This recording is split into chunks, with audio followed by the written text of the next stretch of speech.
Que faire d'Andrew? Le fardeau d'un frère devenu indésirable.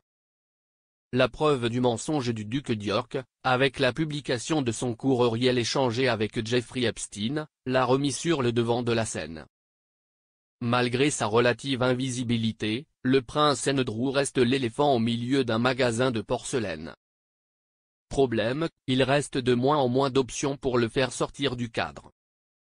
Plus les années passent, plus le prince Andrew s'enfonce dans les méandres de l'affaire Epstein.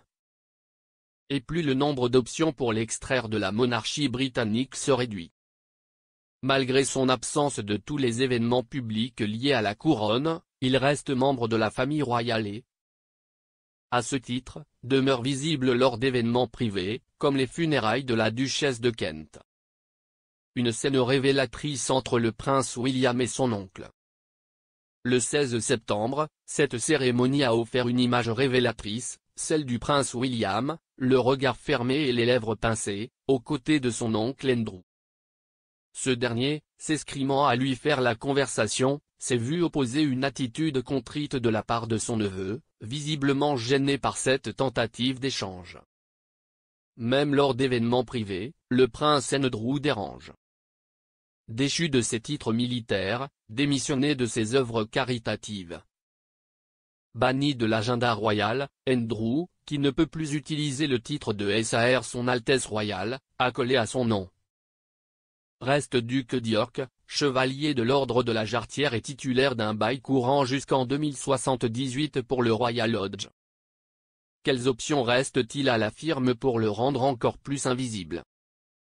Elles sont de moins en moins nombreuses. Concernant son statut de chevalier du plus ancien et du plus prestigieux ordre de chevalerie britannique. Les derniers à en avoir été déchus sont Benito Mussolini, Robert Mugabe, ancien dictateur du Zimbabwe, et Nicolae Ceausescu, ex-autocrate roumain exécuté. La comparaison avec le frère de Charles III serait peu flatteuse, et le résultat médiatique incertain. Si restreindre son accès au château de Windsor est envisageable, la durée de son bail, ainsi que les preuves de ses revenus financiers qu'il a dû fournir pour l'entretien de la demeure, rendent son expulsion de Royal Lodge impossible. Reste le titre de duc d'York, que le monarque peut lui retirer. Une idée soutenue par 67% de la population.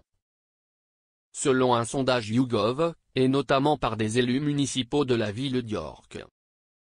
Si cela actait un peu plus l'exclusion d'Andrew de la monarchie britannique, il n'en resterait pas moins prince jusqu'à sa mort. Quel que soit le ressenti de la population, de l'institution ou encore de certains membres de sa famille. Le prince Andrew reste frère et fils de monarque. Et c'est là que le bât blesse. Charles III peut lui retirer ses titres et ses derniers privilèges, mais il ne peut rayer son frère de sa vie. Son propre grand-père, George V, avait promu son frère, le duc d'York, l'ancien Édouard VIII, gouverneur des Bahamas après son abdication. Cette retraite dorée, qui ne dura qu'un temps avant son retour en Europe, ne semble pas être une option pour Charles III. En revanche, son fils, le prince William, n'aura certainement pas les mêmes réserves concernant son oncle à l'avenir.